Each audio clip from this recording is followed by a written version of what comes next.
Can you just touch on, you already spoke about the 4 principles or the main principles of Swiss 8. Can you just go through the 8 principles for us, for the listeners? Yeah, so the top 4, we call them the top 4, bottom 4. So the top 4 is fitness, nutrition, mindfulness, and sleep. And that we call those the top 4 because they are the holistic health lifestyle principles that we try and get people to start with first, build a routine around those 4 principles. And then once you're happy and you're comfortable, that has become habit and it is a routine. Then we've got minimalism, discipline, time management, and personal growth. And they are basically life hack kind of principles.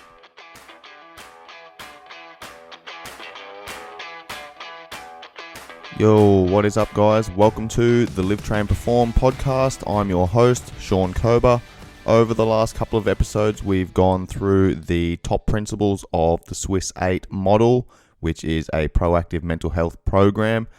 We've covered off on an interview with Adrian Sutter, who is the founder of Swiss 8. Then we went into a sleep episode, followed by gut health. In today's episode, we're going through time management. Now, if you go back and listen to the intro, Adrian spoke about the top 4 principles and the bottom 4 principles. Time management for him was in those bottom 4 principles, but for me, it is one of the most important things. So I really try and prioritize my time, and today's episode is all about sharing those tips and tricks with you guys and how I optimize my time every single day. Let's get started. Before I dive into the principles and the many different techniques for time management, I'm going to tell a fable that I first heard many years ago. I can't recall exactly where I heard it from, but it's always stuck with me. So the story goes like this. 2 lumberjacks were competing for the wood chopping world championship. When the starter gun rang out, they each had 6 hours to chop as much wood as possible. One woodsman smashed away consistently for the entire 6 hours, whilst the other worked for 45 minutes, then disappeared for 15 minutes before returning to continue on with the task. This continued for the duration of the 6-hour competition. The crowd gathered around as they weighed the work done and were surprised when the second woodsman, taking breaks every 45 minutes, had completed twice the amount of work as his opponent. When reporters and officials asked, how is it possible that you worked for an hour and a half less than your opponent, yet cut twice the amount of timber? What were you doing in that 15 minutes? His reply, sharpening my axe. Now, the reason I bring that up is because a lot of these principles that we're going to be going over today are going to dive into that exact analogy, and that is sharpening your axe. When people say they don't have time to do certain things, what they're really saying is that's not a priority for me, and I'm choosing to invest my time in X rather than in Y. So once we understand that, then we get a better understanding of how we can manage our time and how we can get the most out of our time, because there's going to be times when your energy levels are low, okay? So trying to smash away at a high energy demanding task when your energy levels are low is a waste of fucking time. So you may as well go away, sharpen your axe, do some meditation, do some other tasks that are going to not be quite so energy demanding, but are still required to get done. So we want to try and match our tasks with our energy levels, or our energy levels with our tasks. I have spoken about ultradian rhythm in another episode. However, I will bring that up again. Before we get into these time management techniques, what I want to discuss is your hierarchy of value and being able to prioritize, because if you don't know what your hierarchy of value is, you don't know what's valuable to you, then it's impossible to then start delegating time to the most important things in your life and what you value the most. Now, before I go further in this episode, I just want to mention that I've released these episodes of the Live, Train, Perform podcast in a specific order for a specific reason. So I do highly recommend going back to at least episode 2, which is goal setting. Follow that up with episode 6, which is the power of habit. Episode 7, creating consistency. episode 10, accountability, episode 11, hierarchy of value, okay? Because these are all important aspects, all important components and principles that all of the subsequent episodes build upon. So the whole idea of this podcast is for people to go back and listen from the start, and every episode layers on top of the previous episode. So yes, you will get some benefit from this if this is the only episode you've listened to. However, to get a good understanding of all the principles that I'm talking about and to optimize, all of these techniques that I'm going to go through today, I highly recommend going back and listening to the previous episodes. To sum up the hierarchy of value episode though, values are the principles that drive every action and behavior in your life. Most people don't have clarity around the values that are important to them, which leaves them floating through life and being reactive rather than proactive. Being accountable and bringing awareness to your underlying values is a difficult but necessary step in taking ownership of your life and implementing habits, routines, and behaviors that guide the decisions you make, both in the short term and the long term. So understanding what your underlying values are then determines the time that you or where you start allocating your resources and your time. Because here's the thing, our resources and our time is precious, okay? It's finite. Time is our most precious commodity. It is the only thing that we will never get back, okay? So what you dedicate your time to ultimately should be giving you a decent return on investment. And I'm not going to go too deep into economics here, but think about everything having a cost-benefit ratio. Some things are going to cost a lot of time and not give you much return on investment. Other things, however, are going to require not much time, but give you a massive return on investment. So these are the things that we want to be talking about. These are the things that we want to pay attention to, be aware of, and start implementing into our day-to-day. Those small things that allow us to sharpen our axe and get the most out of the rest of the time in our day. How can we create the most effective use of our time? Well, first of all, we need to understand what our hierarchy of value is. What are our underlying principles and values that are guiding us, that are driving our behaviors? Now, we can look at different values in different areas of our lives. So you might have career, finances, relationships, health and fitness, education, self, others, whatever. It doesn't really matter what it is. You need to have a look at what those different aspects of your life are. And then you need to start looking at what your values are in each one of those. And you also need to prioritize them. Okay, now we also need to understand the difference between commitment and interest. So a commitment is something that you need to do to progress, one of those aspects, say your finances. Okay, I need to commit to saving X amount of dollars every single week so that I can, save up for a deposit for a house.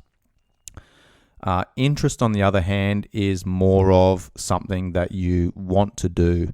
Okay, it's a hobby. Okay, it might be a project or something like that you're working on behind the scenes. So a commitment might be your full-time work, and your interest might be a hobby or a side hustle or something like that. So a commitment, that's one of those things where you're going to need to invest some time, energy, and effort, and you're going to get a fairly high return.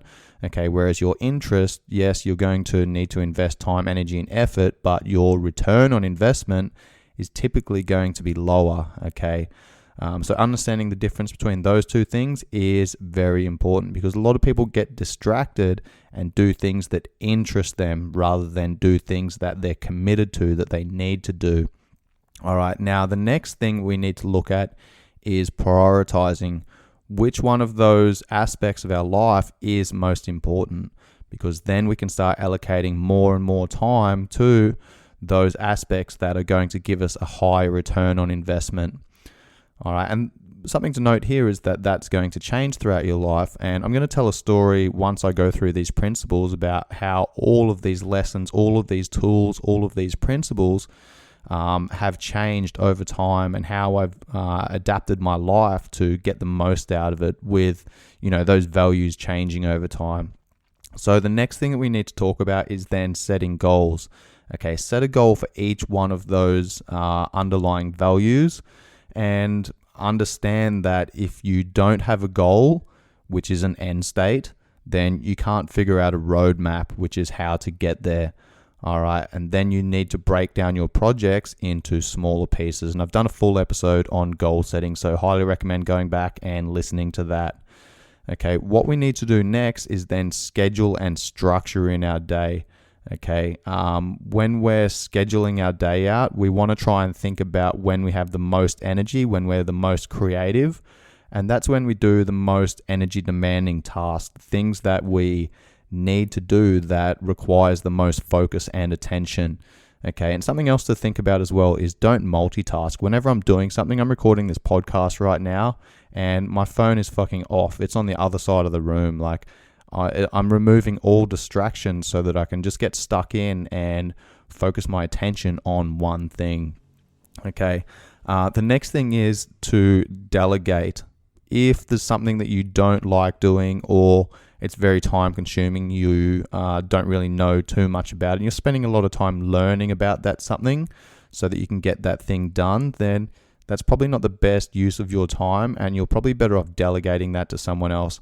For example, I like creating this content, I like researching, and I like putting this content forward, but there's some admin things behind the scenes that I don't like doing. So my sister-in-law is actually a virtual assistant, and she takes care of a lot of the other shit that I don't like doing, like the graphics and all that type of stuff. So whenever I have these podcast episodes edited and uploaded, then I just add them to a Google Drive folder, and she goes in there and she sorts everything out for me. So I'm very grateful for her for doing that.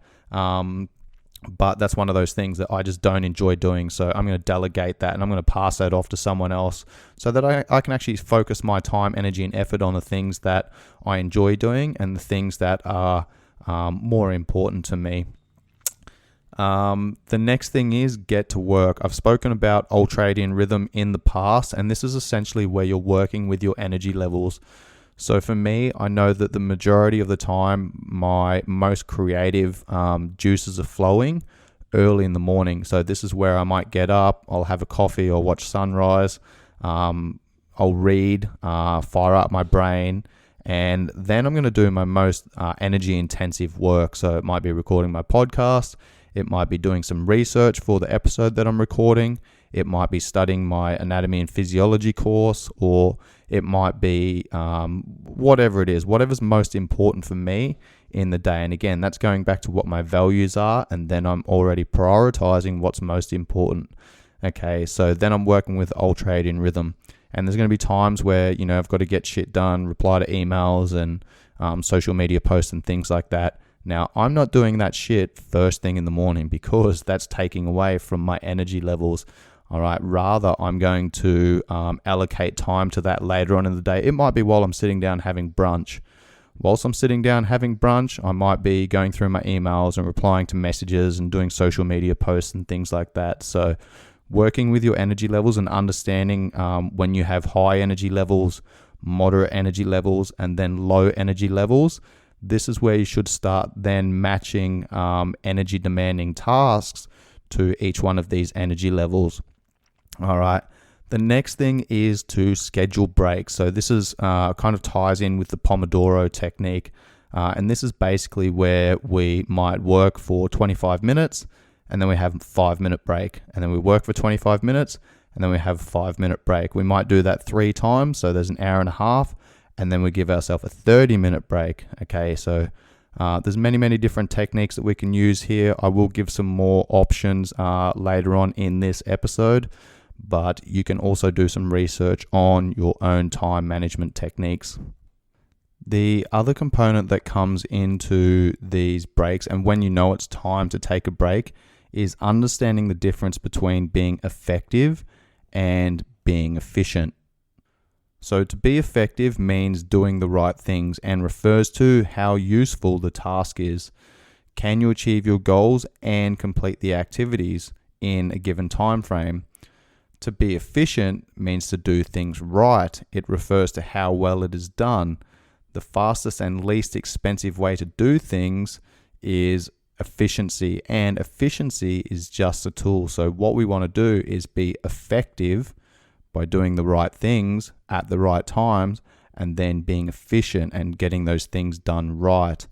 Okay, so again, this comes back to your energy levels and working with them, understanding when you are being effective and efficient.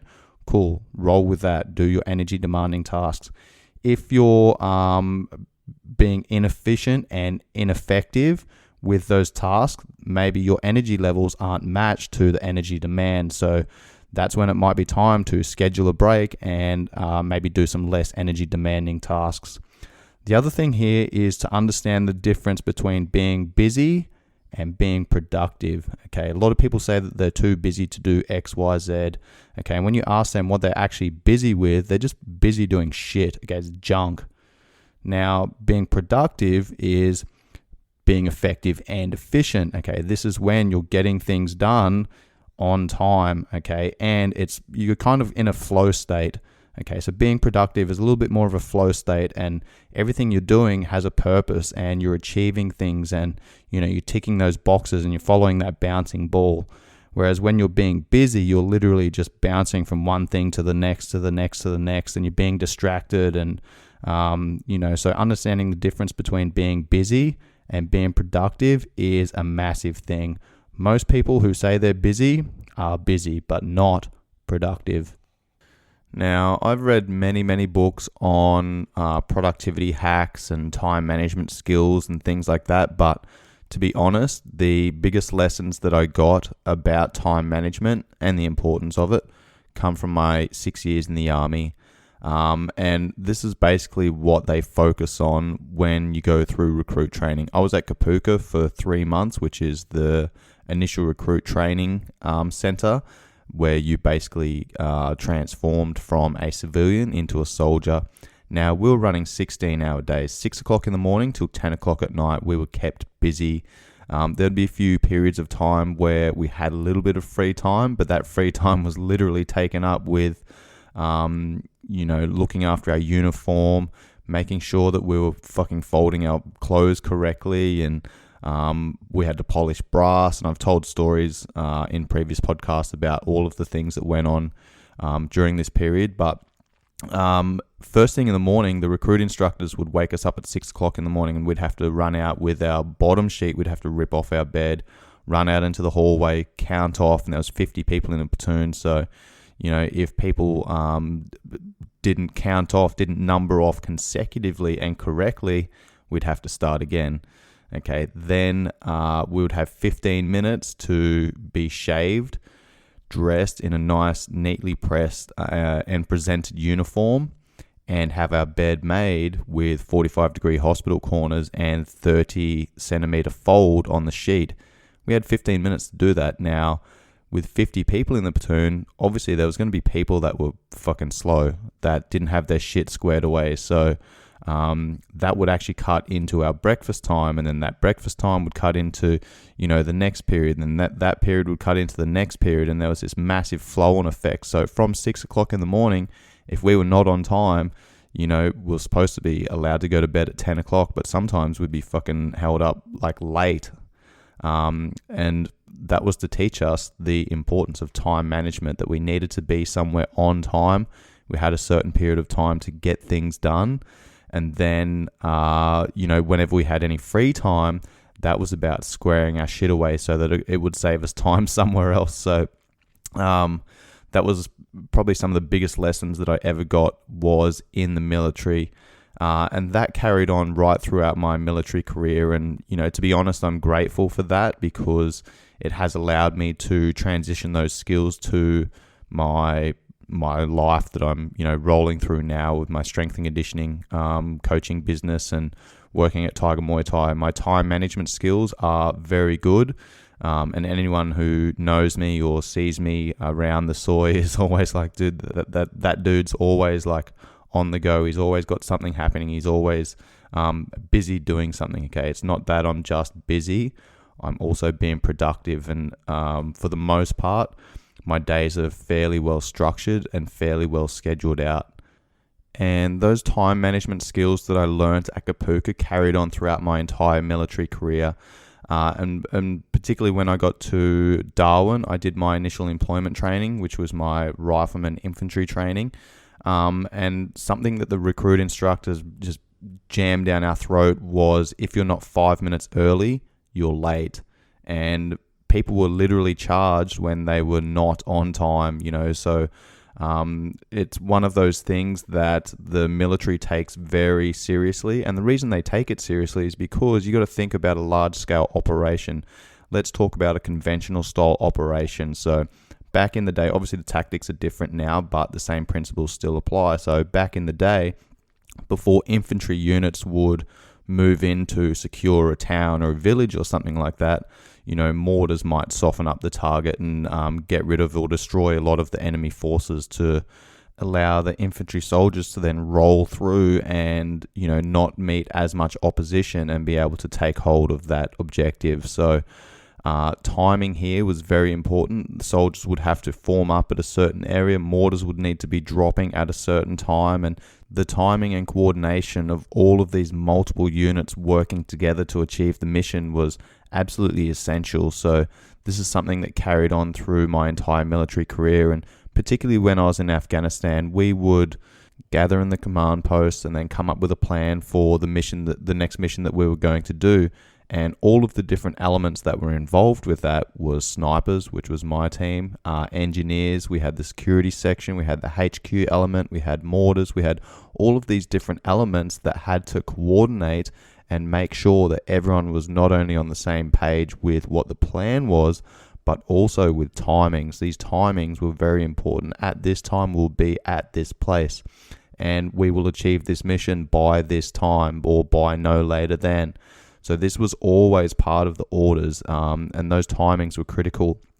At the end of those orders session, the boss would go, time now is 1:59 and 3 seconds, 4 seconds, 5 seconds. In 50 seconds time, it's going to be blah, blah, blah. Synchronize watches. Okay, so every single person in that command post would synchronize their watches, and then all of those leaders for each element would then go back to their teams. They'd brief them on the plan and what we were expected to do, and then they would sync watches. So literally every single person had the exact same time on their watch, and this was important. This was absolutely critical for a lot of the tasks and a lot of the missions that we did. So as part of a 4-man sniper team, there were times where our 4-man team would go out, 3, 4, 5 days at a time, kilometers away from any support, and we would obviously take communications equipment and things like that. But if we're in a clandestine position where, we're simply observing for 3, 4, 5 days to gauge normal movement, normal activity of an area where people don't think they're being watched, then, we want to minimize our communication as much as possible and our footprint on the ground, because we don't want to draw any attention. So there were times we're out in these positions and, a long way from any support with very minimal communication, and we would literally only make communication every 3 hours or 4 hours or something like that, just to let the command post know that we were okay and what we were observing. So if we missed one of those timings, we had actions on. If we missed one of those timings, that meant X, Y, Z. If we missed 2 of those timings, then maybe the quick reaction force would be initiated and pushed out to come and search for us because, maybe something had gone wrong. So these timings were fucking critical to all of our planning and all of the execution of every single one of our missions. Okay, we had a certain time period to do certain things, and there were times we had intelligence that there were key Taliban leadership in the area, and they were only going to be there for a certain period of time. So we needed to plan, prepare, and execute these tasks very fucking rapidly. Okay, so our time management skills had to be on point. And time management is not just about what you're doing for right now. It's all about preparing for the future. So this is something we call battle prep, and this is a massive thing that still bleeds into my life. I've done a post on this before, but basically battle prep is constantly being prepared to step out and, complete a task or a mission at a given notice. So an example of this is my day. So my day, I get up in the morning, I go through my morning routine, and I have a look at my schedule, which I've written out the night before, and I've prepared my bag and I've prepared my work clothes and all that type of stuff. So basically, if I do sleep through my alarm or whatever, I can just pretty much get up, grab my fucking bag and walk out the door. So I've already prepared that stuff. I already know what I'm doing for the day ahead. Likewise, when I get home from work, I'm going through my battle prep. This is where I'm unpacking my bag. I'm putting everything where it belongs, where it needs to go. Everything has its place. And, these are the lessons that I learned from, again, being in the military. So we would get back from a task, and let's say we had a contact and one of our boys got shot, and this happened numerous times. We took a number of casualties and unfortunately lost some lives as well. But we would get back from a patrol and we would have been in a firefight, had to deal with casualties. So we get back to base. And, obviously you just want to fucking sleep. You're tired. The adrenaline's been pumping. You're worn out. It's been emotional. And the last thing you want to do is more work. But that's exactly what we had to do. We had to get back and we had to refurbish all of our equipment. We had to re-bomb with bullets and water and food and first aid equipment and all that type of stuff. Because if you get back and you don't go through your battle prep and something kicks off and you need to step out on a minute's notice, you don't have your shit squared away, then you're going to be in for a fucking rough time. So battle prep was a massive one for us, and sometimes I hated doing that because I just fucking didn't want to keep working, particularly, if we'd been out for days and days at a time and I was really fucking tired and just wanted to go to sleep. But, our leaders instilled it into us and they made it such a massive priority that it became habit. And, we'd get back from a 3, 4, 5 day patrol and we would go straight into our battle prep. And this was all about refurbishing everything, getting everything squared away in preparation for the next time. And, I'm glad that we did that, because there were times that within an hour or two of getting back from one of these patrols, something would kick off. We'd have incoming rounds coming at the base or something like that. We'd have to go and man the towers, or we'd need to step out on patrol, or we'd have to deal with civilian casualties that had been brought in from the village or something like that. So, always being prepared and always having your shit squared away and managing your time well was extremely important in the military, and those lessons have been transitioned over to my civilian life. Now, obviously, a massive component of being able to manage your time efficiently is discipline. Now, I'm not going to go too deep into discipline here because that is the topic for the next episode, but having discipline to execute the task and execute the mission and, prioritize your time to be able to get the most out of your day is absolutely essential, and you can't have one without the other.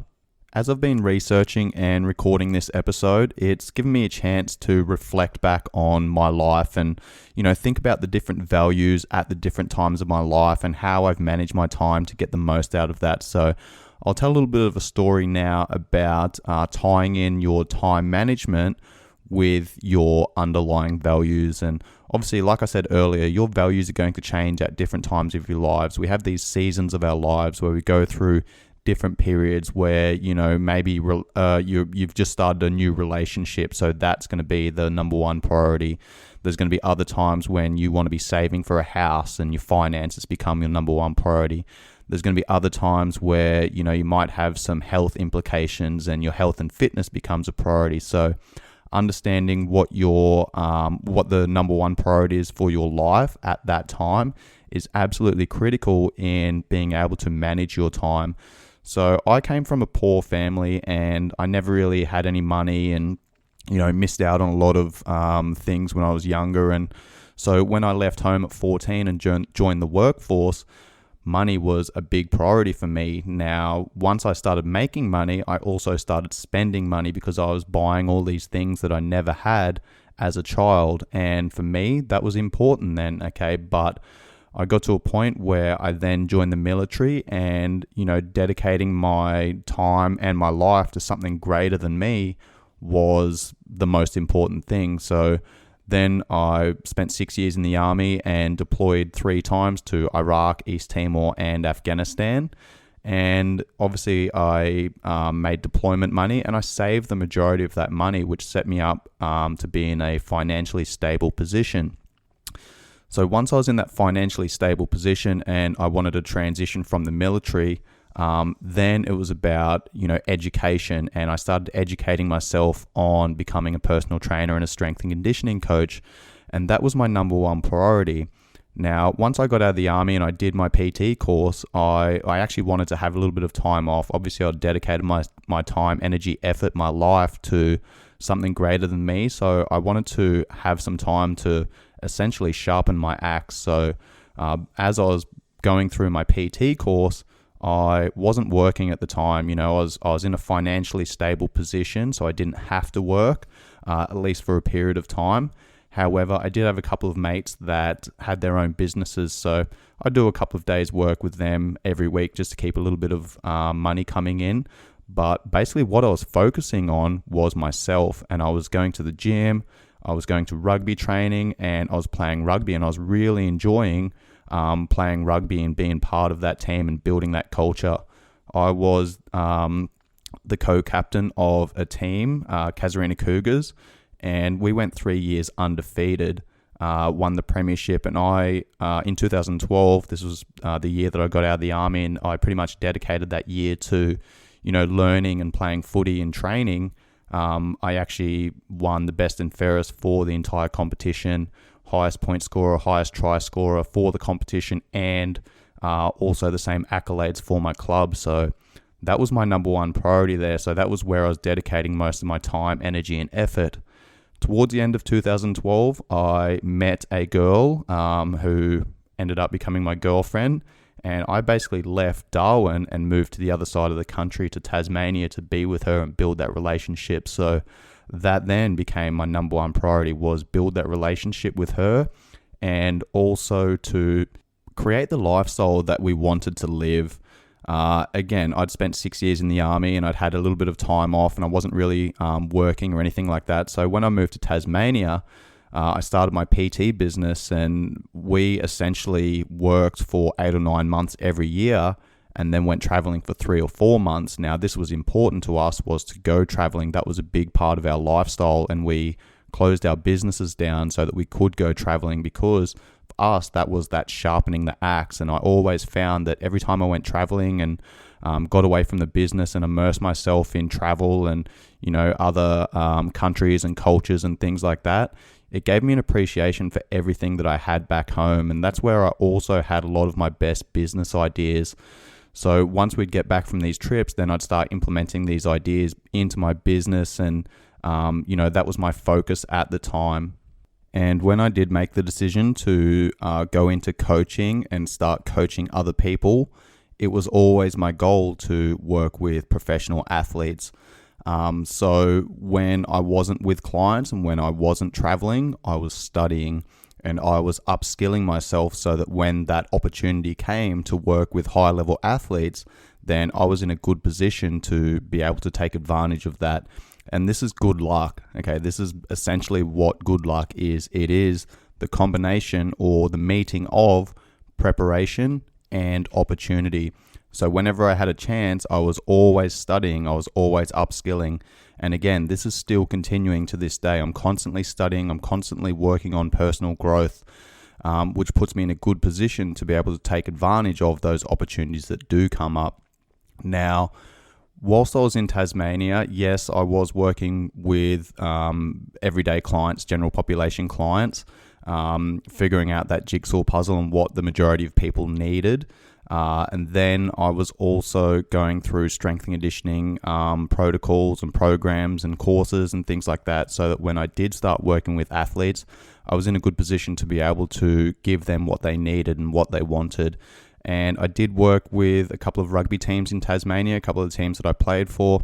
And I also had a international level field hockey player who competed for Australia at the Masters level for a number of years whilst I was coaching her. So essentially everything I was doing was leading me down the path that I wanted to go on. I had a goal, and then I was taking those steps to implement the actions and the plans and the courses and the knowledge and the experience and the expertise that I needed to be able to work with high level athletes once that opportunity came up. Now, this is one of the reasons why I ended up leaving Tasmania and breaking up with my girlfriend. And that was not because we didn't love and care about each other, but it was simply because my values had changed and my priorities had changed, and I wasn't getting the opportunities that I wanted in Tasmania to work with these high level athletes. So, we had to sit down and have an adult conversation about it, and we ended up going our separate ways, and we're still friends to this day, but we were moving in different directions. We had different values, different priorities, and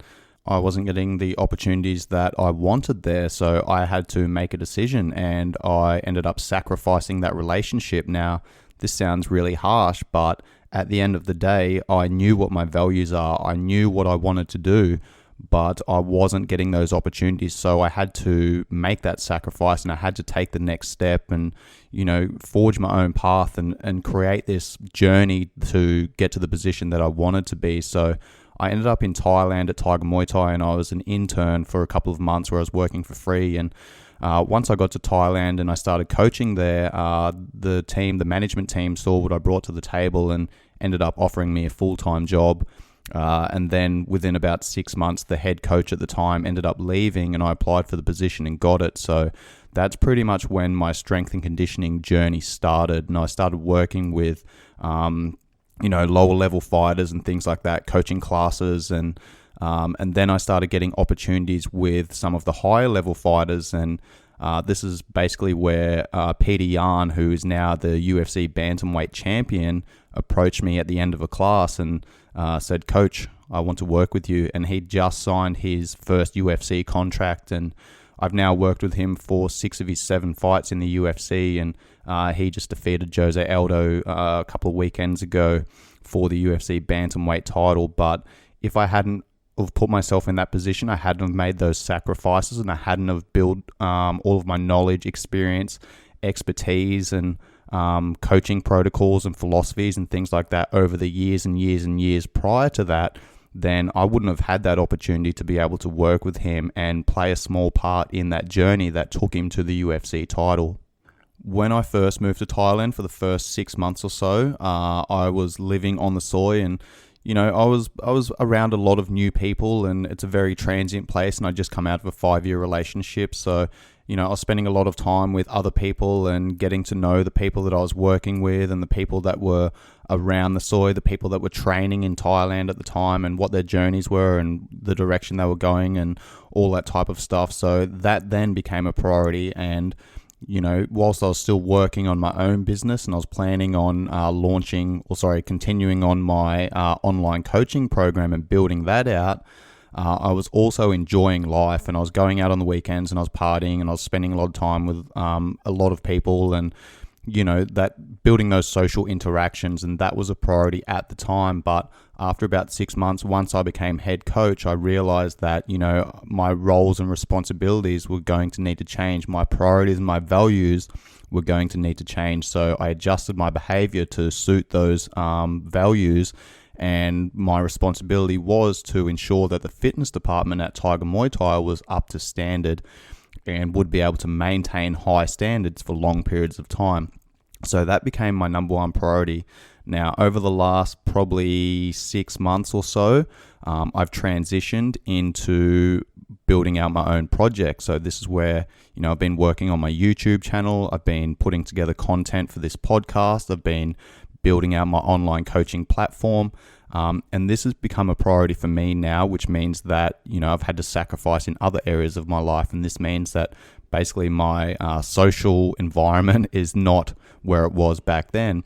But I'm okay with that, knowing that, I'm working in line with what my underlying values and principles are. And that is to, build out my own projects, build out my own brand, my own reputation, whilst continuing to work with high level fighters and, put myself in a good position to be able to work with these high level athletes and take them to the next level. So time management is absolutely essential here, and discipline plays a massive part in that.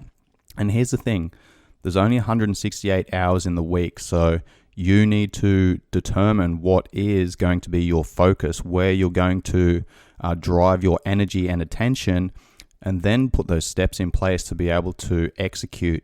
And something I've realized over the years is that you can really get a handle on where people are in their life and, what their personality is like and what they're going through in their life by, how they live their life, which is a reflection of their time management skills, which also reflect their underlying values at the time. One of the best courses that I've done throughout my learning experience is my Neuro-Linguistic Programming, and I'm a master practitioner, and this is essentially how we talk to ourselves, and how you talk to yourself plays a massive role in defining your actions and shaping your actions and your values. And one of the best books that I've read that ties into this is called Extreme Ownership by Jocko Willink and Leif Babin, and these guys are former Navy SEALs who have written a number of books, but Extreme Ownership is a brilliant book that I've read twice, and it is essentially taking ownership of your life and applying all of these lessons that they learnt on the battlefield to everyday life and business. So, rather than saying, I don't have time to do X, Y, Z, you need to say, I don't do X, Y, Z because it's not a priority. That is taking ownership. That is being accountable. And when you start talking to yourself like that, then it gives you an understanding of where your priorities and your values really lie. So people say that they have no time because it's an excuse not to have to prioritize and make decisions that may not work out. Now, here's the thing. Not making a decision, not making changes in your life, even if you're unhappy with something, is a decision in itself. So what I do is, the way that I talk to myself really determines what I get done, what my actions are. Now, every minute I spend is my choice. And when I start saying that, then it makes me realize that if I say yes to something, then I'm saying no to a number of other things. So this is where I'm looking at my time and I'm valuing my time. And here's the thing, if you don't value your time, others won't value your time either. I remember having a conversation with one of my good mates many years ago when I first moved to Thailand, and we were drinking and carrying on. It was like 3 o'clock in the morning and we were sitting there drinking and solving the world's problems. And I was talking about my military experience and stuff like that, and time management came up, and he turned around and he said to me, it's a really shitty person that fucks with someone else's time. And that has always stuck with me. And I was like, man, that is so fucking profound. Now, to wind up this episode, I'm just going to recap some of those techniques and principles that I spoke about at the start of this session. And then I'll give some examples about how I incorporate this into my life. So, number one is you need to understand what your hierarchy of value is.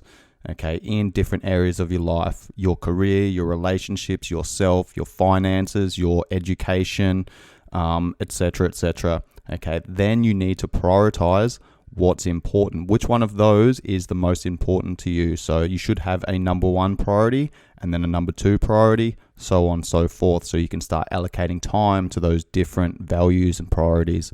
Then what you need to do is set some goals. Okay, you then break those long-term goals down into smaller short-term goals. Then we need to look at structuring our day. So this is a big one for me. Every night prior to the next working day, I will schedule everything out. Now, I've got a calendar that I write down everything that I need to do, and I color code the things that I'm doing. So black is all of my appointments, my classes, my development, my meetings, all the things that I have to do. Those are my commitments. That's what I'm getting paid to do. Then I go through and log times when I'm going to do projects. It might be study, it might be recording this podcast, it might be doing some research for the episode that I'm recording, might be Thai lessons, whatever it is, okay? I'm going to log that stuff in blue. Then I'm logging everything in red the things that I'm doing to sharpen my axe. So this is my training. This is allocating time for food.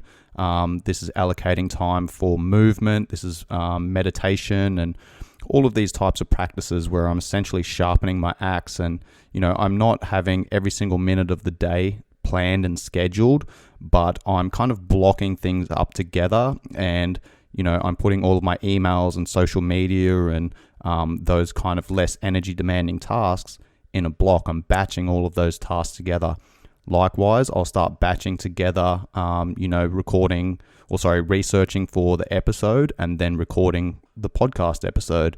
Then I'm also batching together my training and food and all that type of stuff. So that sets me up for the day, and it gives me really good understanding of what I'm doing, and then I can allocate my energy to those different tasks. Now, something else that I also do is I've got two boards right in front of me now. I've got a little office, a little workstation in my room, and I've got two boards in front of me. And on those boards, I've broken them up into categories. So on my left board, I've got 7 blocks across the top of the board, and that's Monday through to Sunday. And there I'm writing down the most important things that I need to get done that day. Underneath that, I've got monthly focus and weekly focus, and this gives me an idea of what I need to prioritize for the week and for the month. Then underneath that, I've got 2 columns, one being personal, one being work. And under each one of those categories, I have my top priorities, then I have my priorities, and then I have my errands. So this is basically prioritizing the work that I need to do, both personally and professionally. The board on the right is broken down into 4 blocks. Okay, and the top left block is urgent and important. These are the things that I need to get done right now that are important. Next up is not urgent and important. So these are the things that are important that I need to get done, but I've got a little bit more time to get these things done. So they don't need to be done right now. However, I will allocate time to get those things done throughout the month or throughout the week. Next up is urgent and not important. So this is things that might come up throughout the day. This is essentially putting out fires, shit that needs to get done right now.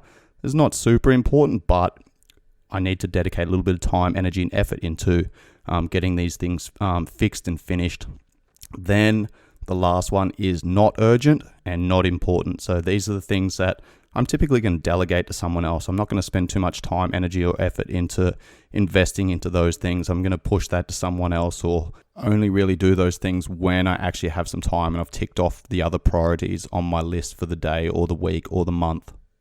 The next big tip that I can give is to not multitask. If you're doing one project, you're working on one task, just focus on that one task. Don't try and bounce from task to task or between tasks. You also need to remove distractions. Then the next component is simply get to work. Understand what your energy levels are like and allocate your energy levels to the energy requirements that are required for each task. Okay, and now, like I said, you can use ultradian rhythm, you can use Pomodoro technique, you need to figure out the time that you can dedicate to and focus your time, attention, and energy on one particular task before you need to take a break. And then that's the next component, is to schedule those breaks in. All right, so like I said earlier, I'm not planning my entire day out, like minute to minute to minute. I'm just prioritizing the things that are important to me, and then I'm going to allocate some break times there. And, I might do whatever I feel necessary. Sometimes I'm going to go and swim in my pool. I might, read on my balcony. I might just get some tan time. I might go for a walk. I might listen to a podcast. I might have a stretch. I might go and get a massage, whatever it is. Okay. But I'm basically looking at allocating time to things that are important to me throughout the day, that are helping me sharpen my axe, that's going to allow me to get the most out of the actual work time that I'm putting into my clients, my coaching business, my podcast, my YouTube channel, and just my overall personal and professional development. And to round out the episode, these are the takeaway points. Okay, all of these techniques that I've given in this episode are techniques, skills, etc. that I've developed over the years, and it's constantly changing. in line with what my values are, what my priorities are at that time in my life. So I've got all of these tools to then be applied at the appropriate time. So the takeaways are, you need to find the time management techniques that work best for you.